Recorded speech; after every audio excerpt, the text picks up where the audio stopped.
80% അതായത് 80% ആൾക്കാർക്കുള്ള ഒരു ബുദ്ധിമുട്ടാണ് vitamin D deficiency. Vitamin D കുറയുന്ന സമയത്ത് കാണിക്കുന്ന കുറച്ച് സൈൻസ് ഉണ്ട്. അത് നിങ്ങളിൽ ഉണ്ടോ എന്ന് ശ്രദ്ധിച്ചാൽ മാത്രം മതി. മുടിയിലുള്ള പെട്ടെന്നുള്ള ചേഞ്ചസ്, എന്തെങ്കിലും ഷൈനിലുള്ള വ്യത്യാസങ്ങളാവാം, മുടി പൊട്ടലാവാം, ഹെയർ ഫോളുകളാവാം. ശരീരത്തിൽ എന്തെന്നില്ലാത്ത കാരണം കൊണ്ട് ബോഡി പെയിൻ അല്ലെങ്കിൽ മസിൽ പെയിൻ വരുന്നത്. ഫസ്റ്റും ഏറ്റവും ഇമ്പോർട്ടൻ്റ് ആയിട്ടുള്ളതാണ് കാൽഷ്യം അബ്സോർപ്ഷൻ. ഒരിക്കലും വൈറ്റമിൻ ഡി ഇല്ലെങ്കിൽ നമ്മുടെ ബോഡിക്ക് കാൽഷ്യം അബ്സോർബ് ചെയ്യാൻ കഴിയില്ല.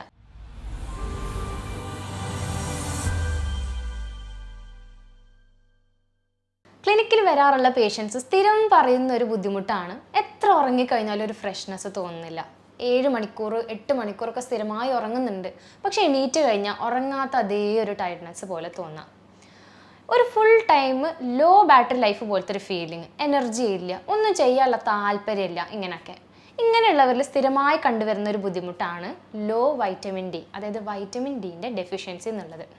ഞാൻ doctor Rehana Rasheed, doctor Basil Soumya hospital, Pandikkad, Malappuram ജില്ല. നമ്മൾ കംപ്ലീറ്റ് ഇന്ത്യൻ്റെ പോപ്പുലേഷൻ എടുത്ത് നോക്കിക്കഴിഞ്ഞാൽ ഒരു 80% അതായത് 80% ആൾക്കാർക്കുള്ള ഒരു ബുദ്ധിമുട്ടാണ് വൈറ്റമിൻ ഡി ഡെഫിഷ്യൻസി. നോർമലി ഒരാൾക്ക് വേണ്ടത് 20 മുതൽ 50 വരെയുള്ള നാനോഗ്രാം പെർ മില്ലി ലിറ്റർ എന്ന കണക്കാണ്. ബ്ലഡിൽ വൈറ്റമിൻ ഡിൻ്റെ നോർമൽ റേഞ്ച് ആണ് ഇത്. എന്നാൽ ഇത് ചെറിയ കുട്ടികൾ, മുതിർന്നവർ എന്നില്ലാതെ എല്ലാവരിലും ഒരേപോലെ കണ്ടുവരുന്ന ഒരു ഇഷ്യൂ ആണ്. അപ്പോൾ ഈ വൈറ്റമിൻ ഡിൻ്റെ ഈ കുറഞ്ഞ കാറ്റഗറിപ്പെട്ടവരാണോ നിങ്ങളിതെങ്ങനെ തിരിച്ചറിയാൻ കഴിയുക? നമ്മുടെ ശരീരത്തിൽ വൈറ്റമിൻ ഡി കുറയുന്ന സമയത്ത് കാണിക്കുന്ന കുറച്ച് സൈൻസ് ഉണ്ട്. അത് നിങ്ങളിൽ ഉണ്ടോ എന്ന് ശ്രദ്ധിച്ചാൽ മാത്രം മതി. അതിൽ ശ്രദ്ധിക്കേണ്ട കുറച്ച് കാര്യങ്ങളാണ്: എത്ര ഉറങ്ങിയാലും വരുന്ന ക്ഷീണം, ലോ മൂഡ്, ഒരു ഡിപ്രസീവ് സ്റ്റേറ്റ്, ഒരു ലോ ബാറ്ററി ലൈഫ് പോലുള്ള സ്റ്റേറ്റ്, എന്ത് ചെയ്യാനും ഉന്മേഷക്കുറവ് തോന്നുക, എനർജി ഇല്ലായ്മ തോന്നുന്നത്, ശരീരത്തിൽ എന്തെന്നില്ലാത്ത കാരണം കൊണ്ട് ബോഡി പെയിൻ അല്ലെങ്കിൽ മസിൽ പെയിൻ വരുന്നത്, ഏതെങ്കിലും ഒരു ജോയിൻറ്റിലോ ഒരു മൊത്തത്തിലുള്ള കൈയിലോ കാലിലോ അല്ലെങ്കിൽ ശരീരമാസകലം തന്നെ കാരണങ്ങളൊന്നും തന്നെ ഇല്ലാതെ വേദനകൾ വരുന്നത്, മുടിയിലുള്ള പെട്ടെന്നുള്ള ചേഞ്ചസ്, എന്തെങ്കിലും ഷൈനിലുള്ള വ്യത്യാസങ്ങളാവാം, മുടി പൊട്ടലാവാം, ഹെയർ ഫോളുകളാവാം. അതേപോലെ തന്നെ എന്തെങ്കിലും മുറിവുകൾ പറ്റിയാൽ തന്നെ അത് മാറാൻ ഒരുപാട് താമസം എടുക്കുന്നു. സാധാരണയേക്കാൾ കൂടുതൽ ദിവസത്തേക്ക് ഇതേ ചേഞ്ചസ് കാണുന്നുണ്ടെങ്കിൽ നിങ്ങൾ തീർച്ചയായിട്ടും ഒരു ഡോക്ടറെ കൺസൾട്ട് ചെയ്യുക. പനി, ജലദോഷം, ചുമ പോലുള്ള ചെറിയ ചെറിയ രോഗങ്ങൾ റിപ്പീറ്റഡ് ആയിട്ട് വരുന്നു, കാണിക്കുന്നുണ്ട്, ഡോക്ടറെ പരിശോധിക്കുന്നുണ്ട്, ട്രീറ്റ്മെൻറ്റ് എടുക്കുന്നുണ്ട്, എന്നിട്ടും ഇതേ ബുദ്ധിമുട്ടുകൾ ഇടയ്ക്കിടയ്ക്ക് വരുന്നുണ്ടെങ്കിൽ ഇതൊരു റീസണായി മാറാം. അതേപോലെ കുട്ടികളിലാണെങ്കിൽ പ്രത്യേകം എടുത്ത് കാണുന്ന ഒന്നാണ് മുഖത്തൊക്കെ കാണുന്ന ചെറിയ വൈറ്റ് പാച്ചസ്, ഒരു ലൈറ്റ് കളർ ഷെയ്ഡ് പോലെ ഇങ്ങനെ വട്ടത്തിലായിട്ട് കാണുന്നത്. ഇത് വൈറ്റമിൻ ഡി, കാൽഷ്യം പോലുള്ളവയുടെ ഡെഫിഷ്യൻസി കൊണ്ട് വരുന്നതാണ്. കുട്ടികൾ കളിക്കാനൊക്കെ പോയി കഴിഞ്ഞാൽ തിരിച്ചു വരുമ്പോൾ ഉമ്മ കൈ വേദനിക്കുന്നുണ്ട്, അല്ലെങ്കിൽ കാല് വേദന ഉണ്ട്, ജോയിൻറ്റുകളിലുള്ള പെയിന്, ഇങ്ങനെയൊക്കെ പറയുന്നുണ്ടെങ്കിലും നിങ്ങൾ ശ്രദ്ധിക്കേണ്ടതായിട്ടുണ്ട്. നമ്മൾ ബോഡീൻ്റെ ഹെൽത്തിന്, ഇമ്മ്യൂണിറ്റിക്ക്, വളർച്ചയ്ക്ക്, ഈ 3 കാര്യങ്ങൾക്കും ഒരേപോലെ ഇമ്പോർട്ടൻ്റ് ആയിട്ടുള്ള ഒരു ന്യൂട്രിയൻ്റ് ആണ് വൈറ്റമിൻ ഡി. 2 തരത്തിലാണ് നമുക്ക് വൈറ്റമിൻ ഡി കിട്ടുന്നത്. ഒന്ന് നമ്മൾ കഴിക്കുന്ന ഭക്ഷണത്തിലൂടെ, അല്ലെങ്കിൽ സൂര്യപ്രകാശം അല്ലെങ്കിൽ സൺലൈറ്റിൻ്റെ എക്സ്പോഷറിൽ നമ്മുടെ ത്വക്കിനടിയിൽ, അതായത് സ്കിന്നിൻ്റെ അടിയിലുള്ള ഫാറ്റ് അല്ലെങ്കിൽ ലിപ്പിഡ്സിനുള്ള ചെറിയ കെമിക്കൽ ചേഞ്ച് മൂലം വരുന്ന ആക്റ്റീവ് വൈറ്റമിൻ ഡിയും അതിൻ്റെ ഫങ്ഷൻസും.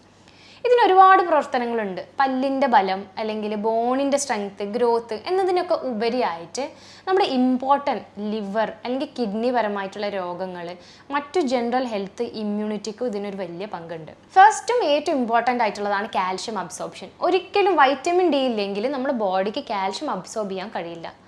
കുട്ടികളുടെ വളർച്ചയ്ക്കായിട്ട് ഡോക്ടറെ ഞാൻ മുട്ട കൊടുക്കുന്നുണ്ട്, പാല് കൊടുക്കുന്നുണ്ട്, ചീരവർഗ്ഗങ്ങളെല്ലാം കൊടുക്കുന്നുണ്ട്, പക്ഷെ കുട്ടിക്ക് എന്നിട്ടും കാലുവേദന എന്നൊക്കെ പറയുന്നു, കാൽഷ്യം ഡെഫിഷ്യൻസി ഒക്കെ കണ്ടുവരുന്നു. ഇങ്ങനെയുള്ളവർ ചിലപ്പോൾ കാൽഷ്യം മാത്രമല്ല വൈറ്റമിൻ ഡി ഡെഫിഷ്യൻസിയാണ് ആക്ച്വൽ റൂട്ട് കോസ് ഉണ്ടാവുക. ഡയറ്റിൽ എപ്പോഴും വൈറ്റമിൻ ഡി ഉണ്ടെങ്കിൽ മാത്രമേ നമ്മൾ കഴിക്കുന്ന ഭക്ഷണത്തിലുള്ള കാൽഷ്യം അതിനെ അബ്സോർബ് ചെയ്യാൻ കഴിയുള്ളൂ. എന്നാൽ മാത്രമേ സെൽസിന് അത് ആക്റ്റീവ് ഫോമിലോട്ട് കൺവേർട്ട് ചെയ്യാനും അത് ബോഡിയിലുള്ള മറ്റ് ഫങ്ഷൻസിന് യൂസ് ചെയ്യാനും കഴിയുള്ളൂ. അതുപോലെ തന്നെ നമ്മുടെ ഇമ്മ്യൂണിറ്റി അല്ലെങ്കിൽ പ്രതിരോധ ശേഷി 2016, 17 അതിനുശേഷമുള്ള ഒരുപാട് വർഷങ്ങളിലും നമ്മൾ പ്രതിരോധം അല്ലെങ്കിൽ ഇമ്മ്യൂണിറ്റിയിൽ വൈറ്റമിൻ ഡിക്ക് ഒരുപാട് പങ്കുണ്ടെന്നുള്ളത് ഒരുപാട് സ്റ്റഡീസും സയൻറ്റിഫിക് സർവേസും കാണിക്കുന്ന ഒന്നാണ്. ഒരുപാട് ക്യാൻസറുകൾ, പ്രത്യേകിച്ച് ലങ് ക്യാൻസർ പോലുള്ളത് ഈ വൈറ്റമിൻ ഡി കുറവുള്ള ആൾക്കാരിലാണ് കണ്ടുവരുന്നത് എന്നുള്ള പുതിയ പഠനങ്ങളുടെ റിസൾട്ടുകൾ വരെ അവൈലബിൾ ആണ് ഇപ്പോൾ. ഇതിൻ്റെ കൂടെയുള്ളതാണ് വൂണ്ട് ഹീലിംഗ്. എന്തെങ്കിലും മുറിവ് പറ്റിക്കഴിഞ്ഞാൽ അത് ഉണങ്ങാൻ സാധാരണയേക്കാൾ കൂടുതൽ സമയമെടുക്കുന്നത്. അത് ഇൻഫെക്ഷനായി തന്നെ ബോഡിയിൽ റീറ്റെയിൻ ചെയ്യുക. ചെറിയ ഇൻഫെക്ഷൻസ് പോലും റിപ്പീറ്റഡ് ആയിട്ട് വരിക, പനി, ജലദോഷം, ചുമ, ആസ്മ പോലുള്ളത് സാധാരണഗതിയിൽ കുറച്ച് ഒരാഴ്ചയിലോ 2 ആഴ്ചയിലോ ഒക്കെ മാറേണ്ടതാണെങ്കിൽ വരെ കൂടുതൽ താമസം പിടിക്കുന്നത്. കുട്ടികളിലാണെങ്കിൽ മറ്റ് നമ്മൾ സ്പെഷ്യലി കാണുന്ന ഒന്നാണ് മുഖത്ത് വരുന്ന വൈറ്റ് പാച്ചസ്. ചെറിയ ചെറിയ വൈറ്റ് ഡോട്ടുകളായിട്ടോ സർക്കിൾസ് ആയിട്ടോ കണ്ടുവരാവുന്നതാണ്. അതേപോലെ തന്നെ കളിച്ച് കഴിഞ്ഞ് കഴിഞ്ഞാൽ വരുന്ന വേദനകൾ, കുട്ടികൾ കാണുന്ന ഉന്മേഷക്കുറവിനൊക്കെ മെയിൻ റീസൺ ഇത് തന്നെയാണ്. ഇത് കഴിഞ്ഞാൽ നമ്മൾ പറയേണ്ടതാണ് ബോൺ സ്ട്രെങ്ത് അല്ലെങ്കിൽ ബോൺ ഗ്രോത്ത്. കാൽഷ്യം അബ്സോർപ്ഷൻ ഇതിനൊരു വലിയ പങ്കുള്ളത് കൊണ്ട് തന്നെ കാൽഷ്യം അബ്സോർപ്ഷൻ എന്തെങ്കിലും ഭംഗം വരാനും ഇതിൻ്റെ ഒരു ഡെഫിഷ്യൻസി മാത്രം മതി. കുട്ടികളിലാവുമ്പോൾ സ്കേർവി അല്ലെങ്കിൽ ഓസ്റ്റിയോമലേഷ്യ, ഓസ്റ്റിയോപോറോസിസ് പോലുള്ള ബുദ്ധിമുട്ടുകളും വരാവുന്നതാണ്. റിക്കറ്റ്സ് ഒക്കെ വരാം, അതായത് നമ്മുടെ എല്ലുകളുടെ ബലക്കുറവ് വരിക, സോഫ്റ്റനിങ് സംഭവിക്കുക, ചെറിയ എന്തെങ്കിലും ഇഞ്ചുറി അല്ലെങ്കിൽ മെക്കാനിക്കൽ സ്ട്രെയിനിൽ അപകടങ്ങളൊക്കെ സംഭവിക്കുമ്പോൾ പെട്ടെന്ന് ഫ്രാക്ചറുകളോ പൊട്ടലുകൾ വരിക, ഇതൊക്കെ ഇതിൻ്റെ ഭാഗമാണ്. ഒരു ചെറിയ ഡെഫിഷ്യൻസി കൊണ്ടുവരുന്ന ബുദ്ധിമുട്ടുകളുടെ ഒരു റേഞ്ചാണിത്. ഇതിൻ്റെ കൂടെ തന്നെയുള്ള മറ്റു കാര്യങ്ങളാണ് നമ്മുടെ ബ്യൂട്ടി അല്ലെങ്കിൽ അപ്പിയറൻസിൽ ഉണ്ടാകുന്ന മാറ്റങ്ങൾ. നമ്മുടെ ടീത്ത്, അതായത് പല്ലിൻ്റെ ഹെൽത്തിന്, മുടിയുടെ തിളക്കം, ബലം, അതേപോലെ തന്നെ നമ്മുടെ ശരീരത്തിൽ ടോ നെയിൽസ്, നഖങ്ങൾ, കാൽ നഖങ്ങൾ, ഇതിൻ്റെ ഒക്കെ സ്ട്രെങ്ത്തിനും അതിൻ്റെ ലസ്റ്റർ അല്ലെങ്കിൽ ഷൈനിനൊക്കെ വൈറ്റമിൻ ഡിക്ക് ഒരു ചെറിയ പങ്ക് കൂടി ഉണ്ട്. അപ്പോൾ ഇതിൻ്റെ കുറവുണ്ടെങ്കിൽ അതെങ്ങനെ നമുക്ക് നികത്താൻ കഴിയുക, എങ്ങനെ ഇത് പരിഹരിക്കാൻ കഴിയുക? അപ്പോൾ നമുക്ക് 2 തരത്തിൽ ഇത് കറക്റ്റ് ചെയ്യാവുന്നതാണ്.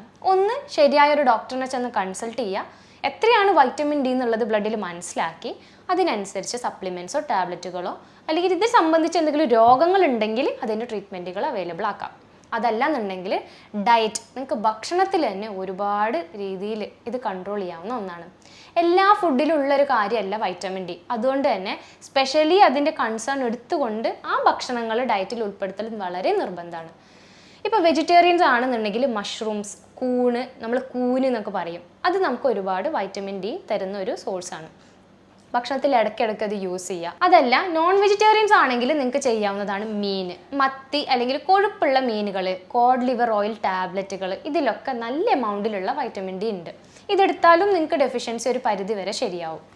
അപ്പോൾ ഡോക്ടർ, ഈ ബുദ്ധിമുട്ട് ഒരു 80% ആൾക്കാർക്ക് ഉള്ളതല്ലേ, അപ്പോൾ ഇത് ടെസ്റ്റ് ഒന്നും ചെയ്യാതെ തന്നെ നമ്മൾ ഈ സപ്ലിമെൻ്റ് എടുത്താൽ തീരാവുന്ന പ്രശ്നമല്ലേ ഉള്ളൂ?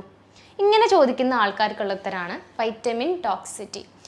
വൈറ്റമിൻ ഡി ടാബ്ലറ്റ്സ്, അതായത് സപ്ലിമെൻറ്റ്സ് അൺകൺട്രോൾഡ് ആയിട്ട് കൂടുതൽ അളവിൽ നമ്മൾ കഴിച്ചു കഴിഞ്ഞാൽ അതിൻ്റെ വരുന്ന ബുദ്ധിമുട്ടുകളെയാണ് നമ്മൾ വൈറ്റമിൻ ഡി ടോക്സിസിറ്റി എന്ന് പറയുന്നത്.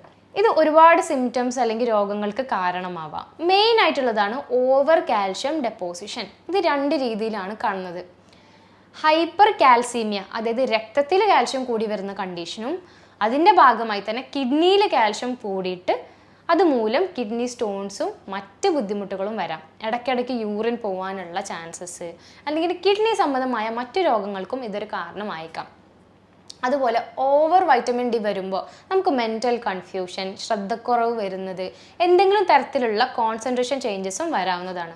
അതുകൊണ്ട് ഒരിക്കലും ഇത്തരത്തിലുള്ള മരുന്നുകളോ കാര്യങ്ങളോ പ്രിസ്ക്രിപ്ഷൻ ഇല്ലാതെയോ ഡോക്ടറെ കാണിക്കാതെയോ കഴിക്കാതിരിക്കുക. ഡയറ്ററി ചേഞ്ചസ് നിങ്ങൾക്ക് വരുത്താവുന്നതാണ്. വൈറ്റമിൻ ഡി അടങ്ങിയിട്ടുള്ള ഫുഡുകൾ കൂടുതൽ കഴിക്കുക. കുട്ടികളിലാവട്ടെ ഇത്തരത്തിൽ എന്തെങ്കിലും ബുദ്ധിമുട്ട് കാണുന്നുണ്ടെങ്കിൽ ഈ ഭക്ഷണങ്ങൾ കൂടുതൽ ആദ്യം കൊടുത്തു നോക്കാം.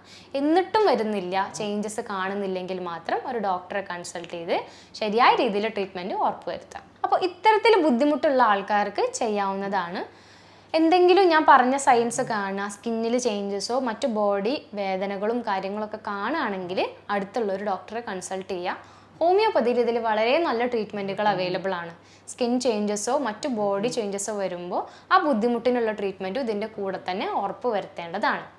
അപ്പോൾ ഇതേപോലെ മറ്റ് ഹെൽത്ത് കണ്ടൻറ്റുമായിട്ട് നമുക്ക് പിന്നീട് കണ്ടുമുട്ടാം. Thank you.